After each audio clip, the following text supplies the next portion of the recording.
Pertanyaan saya, bagaimana cara apa namanya menjawab ataupun berperilaku kepada orang-orang yang memang berniat untuk kritisasi kepada kita.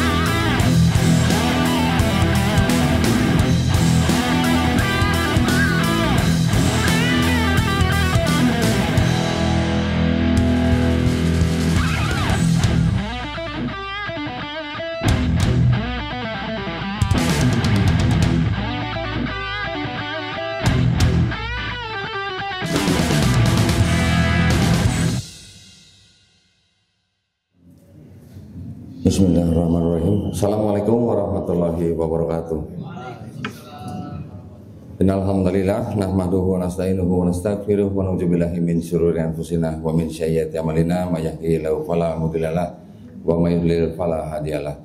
Asyhadu an la ilaha illallah wahdahu la syarikalah wa asyhadu anna Muhammadan abduhu wa rasuluh. Allahumma shalli wa sallim wa barik ala sayidina Muhammadin wa ala alihi wa sahbihi ajmain. Amma ba'd. Alhamdulillah, senang sekali saya bisa berada kembali di Masjid Nurul Hidayah, Brawijaya. Qadarullah, saya diminta Pak Zul untuk menggantikan Babe Haikal. Mudah-mudahan Babe Haikal dimudahkan dan dilancarkan ya safarnya, amin ya rabbal alamin. Baik, terima kasih Pak ya. Alhamdulillah. Baik, mungkin bahasan saya sedikit berbeda dengan yang biasa Bapak Ibu dengar dari Babe Haikal ya.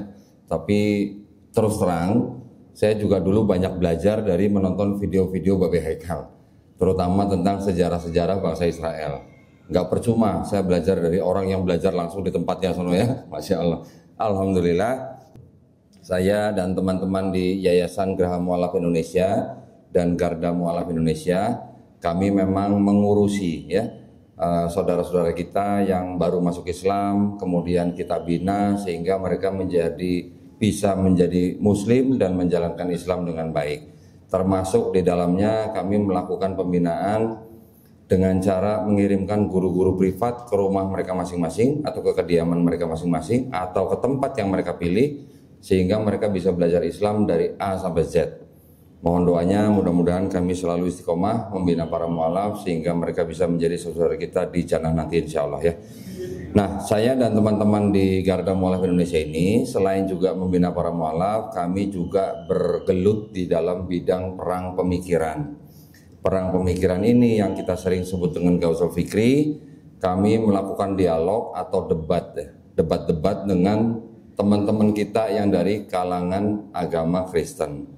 Kenapa kami kok hanya menargetkan teman-teman dari kalangan Kristen? Karena memang sampai sekarang mereka masih melakukan upaya-upaya pemurtatan, terutama kepada orang-orang Islam yang mungkin dalam tanda kutip awam dengan agamanya ya, dan juga yang mungkin dalam keadaan ekonomi yang kurang baik. Kita punya tanggung jawab untuk mensejahterakan umat Islam yang mungkin sedang dalam kekurangan.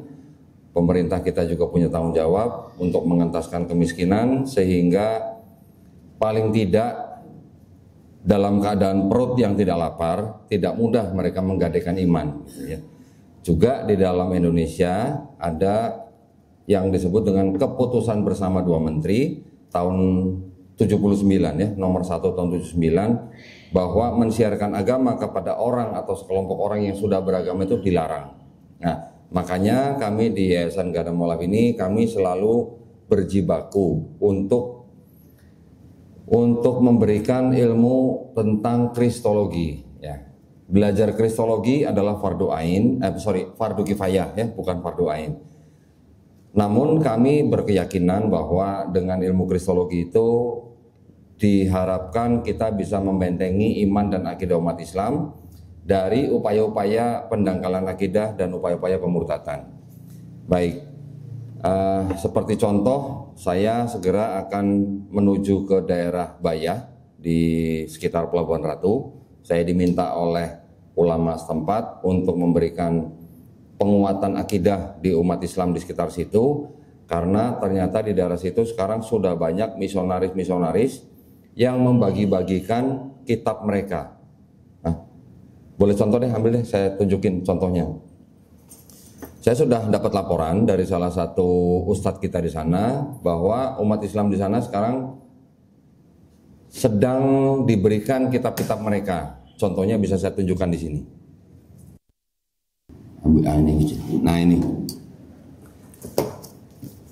kalangan Kristen juga membuat kitab mereka dengan sebutan seperti ini. Kitab Suci Injil. Nah, tulisannya Injil, ya. Kitab ini nama sesembahan mereka yang kita sering dengar mungkin Yesus Kristus, ya. Di sini ditulisnya apa? Isa Al-Masih.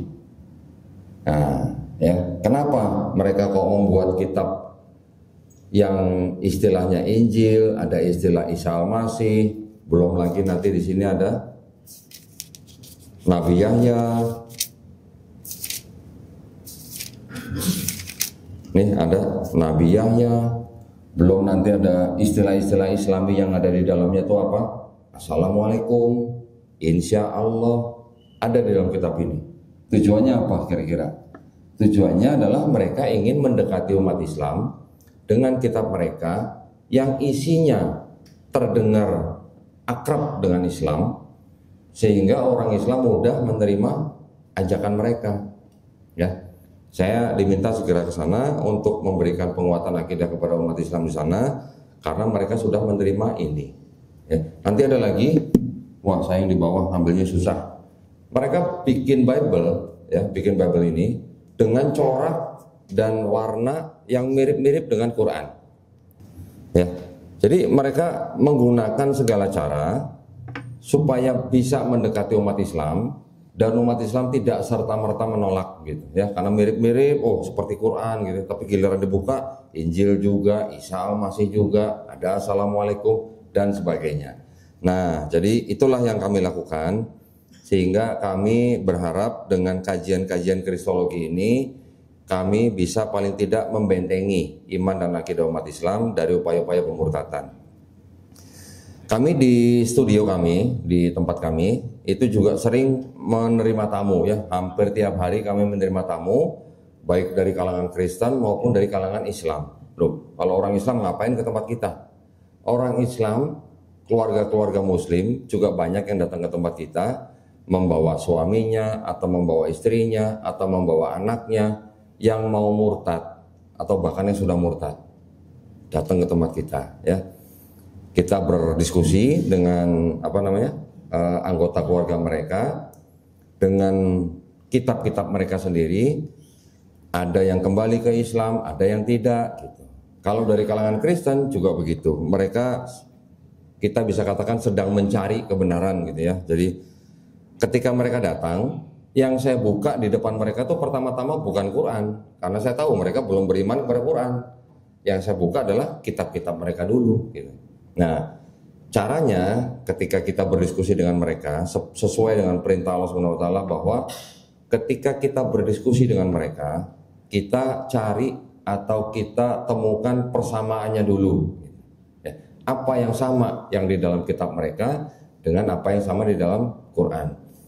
Kita yang mempelajari kristologi, kami mengetahui bahwa banyak yang sama antara kitab mereka dengan Al-Quran. Contoh, kita sering membaca Qul huwallahu ahad gitu, ya.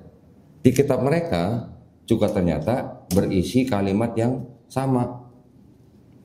Ada kalimat yang berbunyi Shema Israel, Adonai Eloheinu, Adonai Ehad. Nah, itu bahasa Ibrani itu, ya. Artinya apa? Dengarlah hai bangsa Israel, Tuhan Allah kita, Tuhan itu Esa.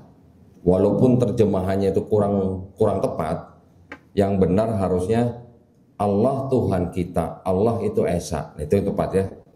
Kalau dalam Kamus Besar Bahasa Indonesia, kata Tuhan itu artinya apa? Sesuatu yang disembah, diyakini, dipuja dan diyakini. Disembah gitu ya. Konotasinya siapa? Yaitu yang Maha Perkasa, yang Maha Esa. Itu definisi Tuhan. Tapi kalau kata Allah di dalam Kamus Besar Bahasa Indonesia, artinya apa? Nama Tuhan dalam bahasa Arab. Jadi kalau Tuhan itu gelar atau sebutan, Allah itu adalah nama Tuhan dalam bahasa Arab. Kamus Besar Bahasa Indonesia. Tapi dalam kitab mereka, kata Tuhan dan kata, saya sebutnya Allah ya, mereka tulisnya ALLAH, itu mereka samakan, sama-sama menjadi gelar gitu. Nah itu yang kadang-kadang menjadi rancu, sehingga ketika kitab seperti ini diberikan kepada umat Islam, di dalamnya juga ada kata Allah tulisannya. Bahwa di dalam kitab mereka ini masih ada kebenaran. Tetapi saya ketika berdiskusi, selain saya mencari atau memberitahukan yang persamaannya, saya juga bisa memberitahukan kepada mereka kebatilan apa yang ada dalam kitab mereka. Kebatilannya apa aja? Bisa berupa kontradiksi, bisa berupa bukti bahwa ada ayat yang tidak asli, seperti itu ya. Ketika saya bisa membuktikan dari dokumen mereka sendiri, nah baru saya melihat respon mereka. Kalau kira-kira mereka bisa menerima hal itu, baru saya bukakan Quran ya. Contoh lagi, tadi ketika saya beritahukan Qul huwallahu ahad, ada ayat juga, ayat ketiga, lam yalid walam yulad, artinya Allah tidak beranak dan tidak memperanakan. Di kitab mereka juga ada ayat yang mirip. Seperti apa? Di Bilangan 23:19 dikatakan Allah. Nah, tulisan ini Allah. Saya sebenarnya bacanya tuh kurang nyaman sebenarnya, tapi karena tertulis demikian ya. Allah bukan manusia. Allah bukan anak manusia. Tertulisnya begitu. Jadi sama nggak dengan lam yalid walam yulad? Sama sebenarnya. Nanti ada lagi ayat di kitab mereka yang berbunyi, tidak ada sesuatu apapun yang serupa dengan aku, dengan Tuhan maksudnya, di bumi. Sama nggak dengan walam yakullahu kufuwan ahad?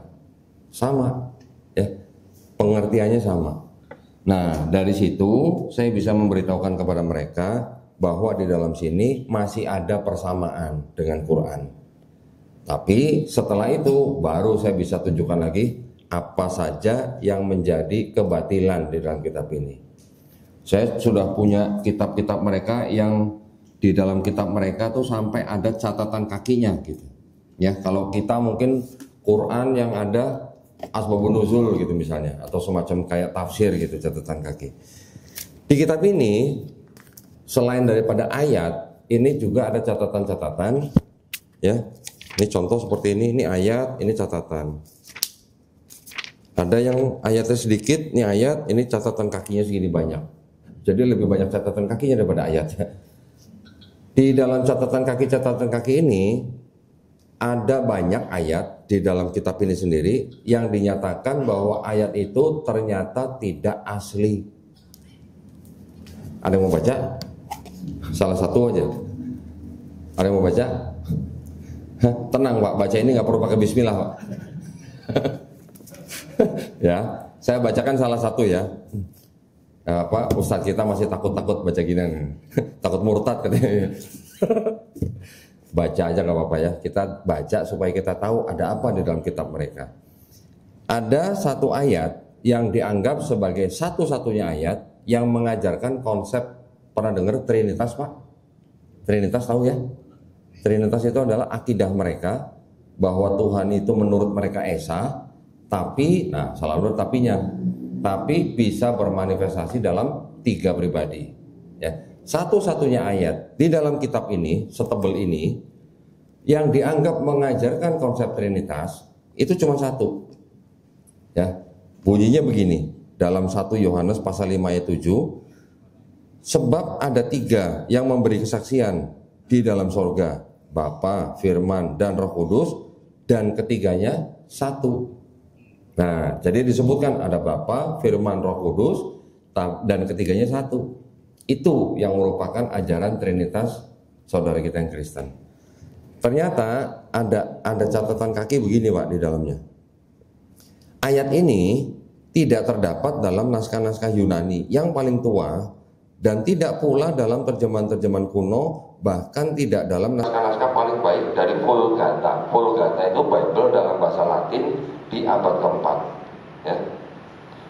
Ayat ini kiranya aslinya sebuah catatan di pinggir halaman salah satu naskah terjemahan Latin yang kemudian disisipkan ke dalam naskah-naskah oleh penyalin dan akhirnya bahkan disisipkan ke dalam beberapa naskah Yunani. Bagian akhirnya tertulis gini, karenanya ayat ini pasti tidak asli. Kok bisa? Kitab yang katanya kitab suci punya catatan kaki mengatakan sendiri bahwa ayat yang ada di dalam kitab ini pasti tidak asli. Nah, itu seperti ini tidak semua jemaat punya, bahkan mungkin jemaat tidak ada yang punya, karena kitab ini apa? Ada tertulis nih, tidak untuk diperdagangkan. Jadi jemaat biasa nggak bisa punya ginian. Lah kalau Doni dapat dari mana? Ada deh gitu. Nah, hal-hal seperti ini yang kita pakai untuk berdiskusi dengan mereka, kita tunjukkan, kita suruh mereka baca sendiri. Saya sering bertanya mereka ketika mereka sudah baca, pasti tidak asli. Saya tanya, tidak asli itu kata lainnya apa? Apa Pak kata lainnya? Tidak asli. Palsu. Nah, gitu ya. Dan ini baru salah satu dari sekian banyak ayat-ayat yang seperti ini ada di dalam kitab mereka. Bukan berarti kita mau apa ya? Mau menista, mau menghina agama mereka, bukan. Tapi ini ada buktinya, ada barang bukti bahwa ada ternyata pemikiran-pemikiran agama yang berasal dari mungkin pemuka-pemuka agama mereka di awal-awal dimasukkan menjadi agama, dinaikkan menjadi ayat gitu. Nah, jadi kalau kita sebagai umat Islam yang sudah beriman kepada Quran diperlihatkan begini, terus tapi kita nggak tahu ini, kan kita kadang-kadang mungkin saudara kita yang sedang dalam kesusahan masih bisa goyang imannya. Tapi kalau kita sudah tahu seperti ini, gimana? Nggak mungkin gitu ya. Bahkan ada yang sudah sekitar umur 40-an gitu, sudah mengakui bahwa ini ada kesalahan, sudah mau masuk Islam, tapi nggak berani bersyahadat karena apa? Karena takut sama anak, takut sama orang tua, takut sama suami atau istri. Itu yang sering terjadi. Nah, buat kita harus selalu bisa menjaga dan melindungi iman dan akidah keluarga kita, teman kita, kerabat kita dari upaya-upaya semacam itu. Kita yang mempelajari kitab mereka, kita juga bisa mengetahui bahwa di dalam akidahnya mereka, di mana mereka tuh menyembah ya, meninggikan Nabi yang kita kenal Nabi Isa alaihissalam. Mereka kenal dengan nama Yesus Kristus, mereka meninggikan segitu tingginya sampai mereka menganggap Yesus itu Tuhan yang setara dengan Tuhan yang Maha Esa itu. Nah, tapi ketika kita belajar di sini ada konsep yang namanya konsep penebusan dosa. Jadi kalau kita umat Islam, kita taunya hanya kalau kita beriman dan melakukan amal soleh, kita akan masuk jannah. Tetapi kalau di sini mereka harus percaya bahwa Yesus yang disalib di atas kayu salib itu sudah mati untuk menebus dosa mereka. Nah, orang Yahudi juga punya kitab sendiri. Mereka sebut kitab mereka adalah kitab Tanakh. Ya, ini kitabnya orang Yahudi nih. Kitab Yahudi ini yang akhirnya menjadi bagian. Ini kan kalau segini kan 2/3 kali ya. 2/3 dari kitab ini asalnya dari kitab ini. Nah, kitabnya orang Yahudi ini yang ditulis dalam bahasa Yunani, ditulis kira-kira abad 5 sebelum Masehi, diterjemahkan menjadi kitab Yunani yang disebut dengan Septuaginta. Ini yang menjadi perjanjian lamanya orang Kristen. Setelah itu kita bisa bagi lagi di dalam bagian yang kedua ini yang disebut dengan perjanjian baru ini. Di sini ada kitab-kitab yang disebut dengan, saya sebutnya gospel gitu ya, gospel. Saya nggak sebut Injil. Kalau orang Kristen sebutnya Injil. Saya tidak mau menyebut Injil. Kenapa? Karena ini bukan Injil yang diterima oleh Nabi Isa alaihissalam yang disebutkan dalam Quran. Kalau di Quran Injil ada berapa, Pak? Kan cuma satu kan? Di sini ada 4 nih, Pak. Ada Matius, Markus, Lukas, Yohanes gitu. Jadi buat saya ini bukan Injil yang diterima oleh Nabi Isa alaihissalam. Bagian terakhir, kelompok terakhir, ini yang disebut dengan surat-surat. Surat-surat Paulus, surat-surat Petrus, surat-surat Yakobus dan sebagainya ya. Petrus, Yakobus itu kalau mereka di sini sebut rasul. Tapi rasul, istilah rasul di sini itu beda dengan istilah kita rasul, beda. Kalau di sini disebut rasul itu hanya dianggap sebagai pengikut Yesus. Kita rasul adalah apa? Utusan Allah SWT yang menerima risalah, gitu kan? Nah, kalau kita bandingkan 3 kelompok ini dalam konsep ketuhanannya, ternyata yang perjanjian lama punya Yahudi ini dengan ajaran Yesus yang di dalam 4 gospel ini ternyata sama, ternyata tauhid. Jadi dengan kata lain, Yesus yang diceritakan di sini ini juga mengajarkan ketauhidan. Ya, Yesus yang di sini tidak pernah mengajarkan agama Kristen. Yang disebut Kristen siapa? Bukan Yesus dan pengikutnya, tapi siapa? Orang yang bernama Paulus dengan pengikutnya, itu yang disebut sebagai Kristen di sini. Jadi kalau gitu Yesus Kristen bukan? Ya bukan, orang nggak pernah mengajarkan Kristen ya. Bahkan kalau kita baca, Yesus yang diceritakan di 4 gospel ini melakukan apa? Kecil disunat usia 8 hari. Ya. Lukas pasal 2. Kemudian Yesus juga puasa 40 hari. Kita umat Islam puasa berapa hari? 30 hari. Tambah Syawal beda dikit lah, tambah puasa-puasa sunat juga udah mirip lah ya, nggak jauh lah. Kemudian Yesus di sini selain sunat, selain puasa juga tidak makan babi. Kenapa? Karena Yesus di sini mengatakan dia tidak membatalkan hukum Taurat. Matius 5, 17, 18. Jadi kalau tidak membatalkan hukum Taurat, pasti dia tidak makan babi. Karena di hukum Taurat yang disebut di sini, ini babi haram. Ya, ada sunat, ada babi haram, ada wudhu dan sebagainya. Kemudian yang dilakukan Yesus apalagi di sini? Yesus juga ternyata selain sunat, selain puasa, selain dia nggak makan babi, dia juga ternyata sholat. Sholatnya seperti apa? Sama seperti kita, sujud. Matius 26 ayat 39. Kemudian yang terakhir diceritakan juga Yesus di sini juga, walaupun ceritanya Yesus disalib ya, kita umat Islam tidak percaya bahwa yang disalib itu adalah Yesus atau Nabi Isa alaihissalam. Tetapi diceritakan ketika Yesus disalib, jenazahnya diturunkan, kemudian apa? Dikafani. Matius 27, 59. Saya ada tambahan lagi 2 sebenarnya. Yesus di sini waktu kecil, waktu baru lahir, ibunya setelah tulisannya tahir gitu ya, atau nifas, Yesus diserahkan ke bait suci. Ternyata Yesus juga di sini apa? Akikah. Kita juga akikah. Yesus juga ternyata di sini akikah. Hewannya apa? Sepasang burung tekukur gitu tulisannya. Bukan domba gitu. Yesus juga di sini apa? Dibaptis. Umat Islam dibaptis nggak Pak? Pasul dibaptis nggak Pak? Oh, syahadat. Beda dong Pak. Kita dibaptis nggak Pak? Umat Islam? Hah? Enggak. Emang nggak ada yang mandi besar di sini? Mandi besarnya umat Islam itu maknanya sama dengan baptisnya orang Yahudi. Ya, orang Yahudi baptis dengan cara menceburkan diri ke dalam kolam, membasahi seluruh tubuh, maknanya sama dengan mandi besarnya orang Islam. Maknanya ya, ritualnya beda, tapi maknanya sama. Kita mandi besar untuk menghilangkan hadas besar dengan cara mandi, membasahi seluruh tubuh kan. Ya mungkin kalau di Arab kan susah air Pak. Jadi disempurnakan, dimudahkan dengan cara cukup mandi besar. Mereka dengan cara mencelupkan diri ke dalam kolam. Intinya sama, membasahi seluruh tubuh. Baptis, namanya baptis. Kita sebutnya mandi besar gitu. Atau mandi junub gitu. Jadi sebenarnya kita yang sebagai umat Islam, kita malah yang disunat. Kita yang berpuasa. Kita yang nggak makan babi. Kita yang sholatnya sujud. Kita yang mati dikafanin, kita yang akikah, kita juga mandi besar atau baptis. Berarti kalau gitu kira-kira agama kita sama agama Yesus di sini tuh kira-kira beda atau sama kira-kira? Hah? Kita malah melakukan. Nah, memang yang kita lakukan adalah yang sudah disempurnakan ya di dalam Quran dan Sunnah.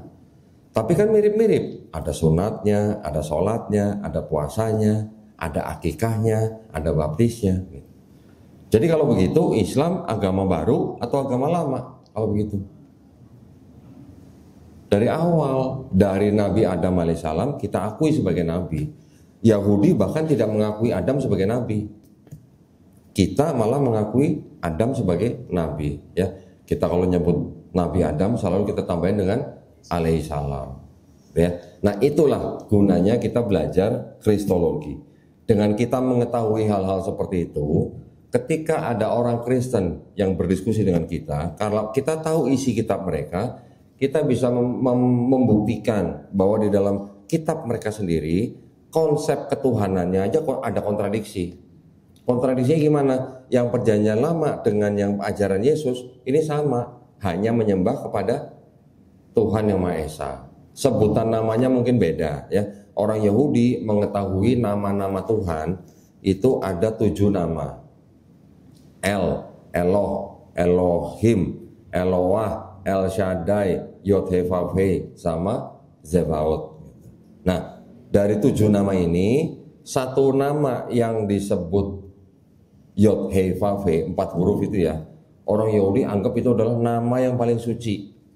Mereka nggak boleh sebut Yod-Heh-Vav-He atau Yahweh atau Yehovah gitu. Orang Kristen menciptakan Yahweh, orang Kristen yang bikin. Tapi orang Yahudi nggak mau sebut Yahweh. Orang Yahudi akan sebut apa? Hashem atau Adonai gitu ya. Mereka mengganti kata 4 huruf itu dengan sebutan Adonai atau Hashem. Karena mereka tidak boleh menyebutkan nama itu secara sembarangan. Yang boleh menyebutkan hanya imam besar mereka. Itu pun setahun sekali di dalam sebuah ritual yang sangat sakral. Nah, buat orang Yahudi sendiri yang paham dengan kitabnya mereka, yang bisa berbahasa Ibrani, yang sudah mempelajari Taurat katanya, itu menganggap bahwa nama yang disebut tadi Hashem atau Adonai itu sama atau setara dengan nama Allah Subhanahu wa Ta'ala di dalam Islam. Orang Yahudi ketika menerjemahkan kitab ini, yang kelima kitab Musa di sini, ke dalam bahasa Arab, menerjemahkan kata Yod-Heh-Vav-He itu menjadi apa? Allah dalam bahasa Arab. Jadi orang Yahudi menganggap bahwa orang Islam ini menyembah Tuhan yang sama dengan yang mereka sembah. Yaitu siapa? Yaitu Tuhannya Abraham. Mereka sebut Abraham, Ishak dan Yakub. Ya. Kalau hanya beda-beda sedikit nama itu hanya transliterasi aja. Nah, jadi kalau kita mengetahui itu, konsep ketuhanan yang ada di dalam kitab perjanjian lama mereka yang berasal dari kitab Yahudi ini dengan ajaran Yesus ternyata sama. Yesus diceritakan di sini ketika ditanya oleh ahli-ahli Taurat dan orang Farisi apa hukum yang terutama, Yesus mengulang apa yang dikatakan oleh Nabi Musa di perjanjian lama. Dikatakan lagi apa? Diulang. Shema Israel, Adonai Eloheinu, Adonai Ehad. Mereka sebut Ehad, kita sebut Ahad. Sama bahasa Ibrani dan bahasa Arab ya, mirip-mirip. Tapi ketika kita membandingkan ajaran Yesus dan ajaran perjanjian lama ini dengan surat-surat Paulus, ini baru ada perbedaan. Yang Paulus mengajarkan apa? Bahwa karena dosa satu orang itu, siapa? Istrinya Nabi Adam alaihissalam, yaitu Hawa, yang sudah memakan buah kuldi sebutnya, itu sudah dosanya menjalar kepada setiap keturunan Adam. Jadi dianggapnya setiap bayi yang lahir sudah bawa dosa asal. Nah, pertanyaan kita, kalau ada bayi 3 hari meninggal, masuk mana itu? Masuk surga, masuk neraka itu? Susah jawabnya mereka.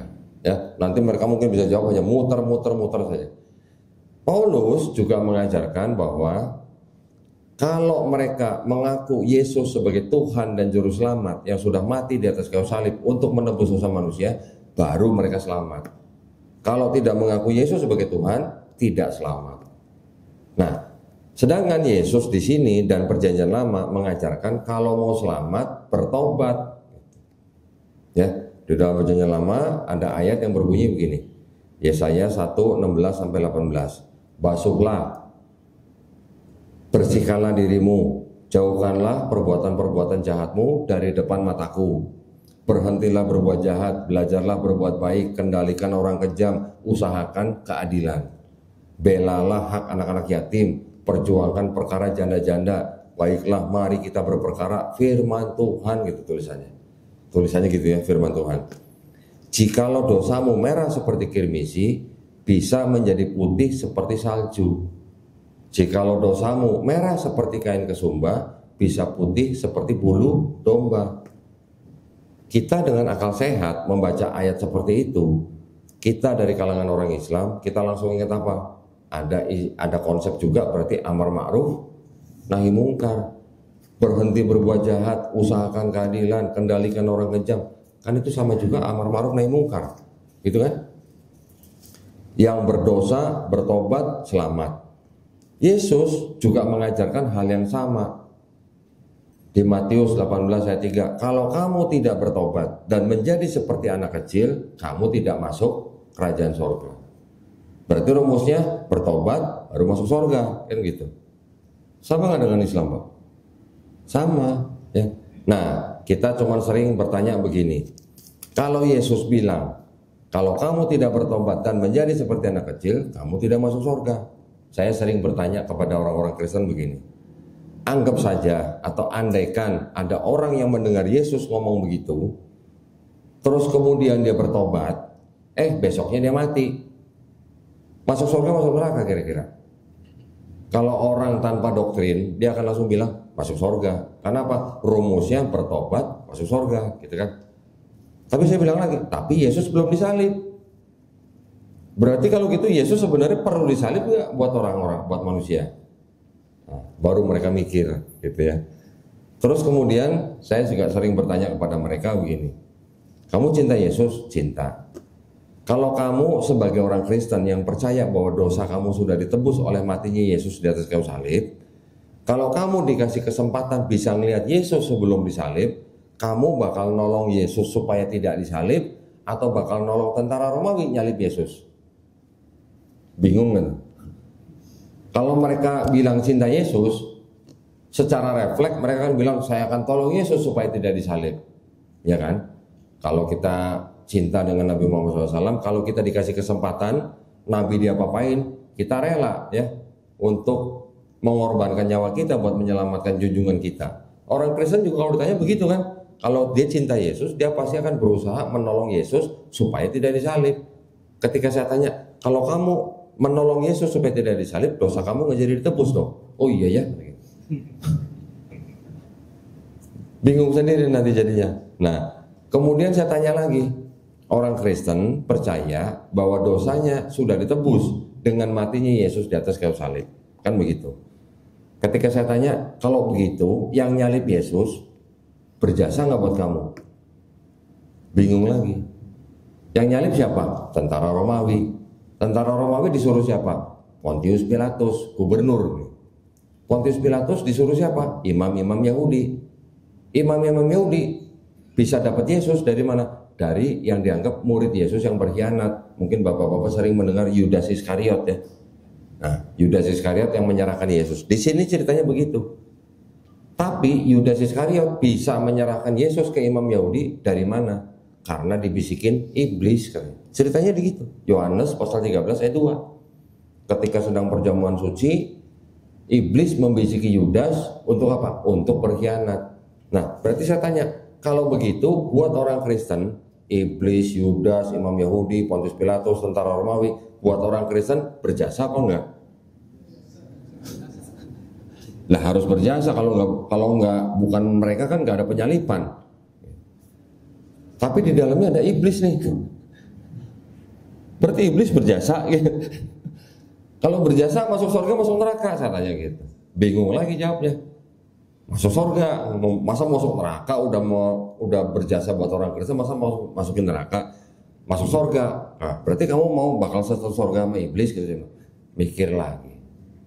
Hal-hal seperti itu kita bisa diskusikan dengan mereka, dan kalau mereka menggunakan akal sehat, mereka biasanya akan langsung bisa berpikir bahwa oh iya, ternyata konsep keselamatan di dalam Kristen itu ternyata adalah konsep buatan manusia. Konsep buatan siapa? Buatan orang yang namanya Paulus. Paulus di sini bilang bahwa Yesus yang sudah mati di atas kayu salib itu sudah membatalkan hukum Taurat, gitu tulisannya gitu. Efesus pasal 2 ayat 15. Sedangkan Yesus di Matius 5 ayat 17 mengatakan, jangan kamu menyangka aku datang untuk membatalkan hukum Taurat. Aku datang bukan untuk membatalkan hukum Taurat, tapi untuk menggenapinya. Selama langit dan bumi belum hancur, satu iota itu huruf Ibrani yang paling kecil ya dalam hukum Taurat, satu iota pun tidak akan dihilangkan. Kalau Yesus bilang dia tidak meniadakan hukum Taurat atau tidak membatalkan hukum Taurat, di lain pihak Paulus mengatakan Yesus yang sudah mati di atas kayu salib membatalkan hukum Taurat. Saya sering tanya sama orang Kristen, berarti kalau gitu Paulus memfitnah Yesus apa enggak loh itu? Loh iya dong, Yesus bilang nggak membatalkan, tapi Paulus bilang Yesus membatalkan gitu. Sedangkan Yesus nggak pernah bilang aku akan disalib untuk membatalkan hukum Taurat, nggak pernah ngomong gitu. Itu yang bikin bingung mereka ya. Konsep-konsep seperti ini ada di dalam Kristen. Kalau kita nggak tahu, ya akan selamanya istilahnya kita tidak bisa membuka pemikiran mereka, membuka pikiran mereka.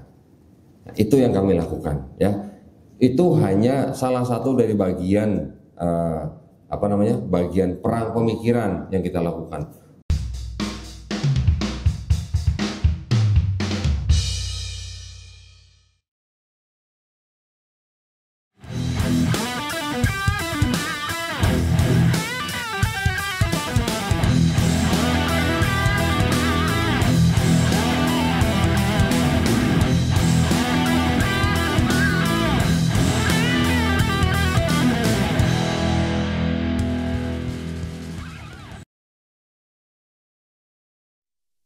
Maka itu ada perjanjian lama dan perjanjian baru. Kalau dilepas begini, kalau istilahnya kita orang Kristen tidak punya perjanjian lama, ya ini tidak akan terlihat sebagai agama monoteis gitu, ajarannya. Karena ditempel ajaran Yahudi di monoteis, ketika ditempel baru kelihatan monoteis.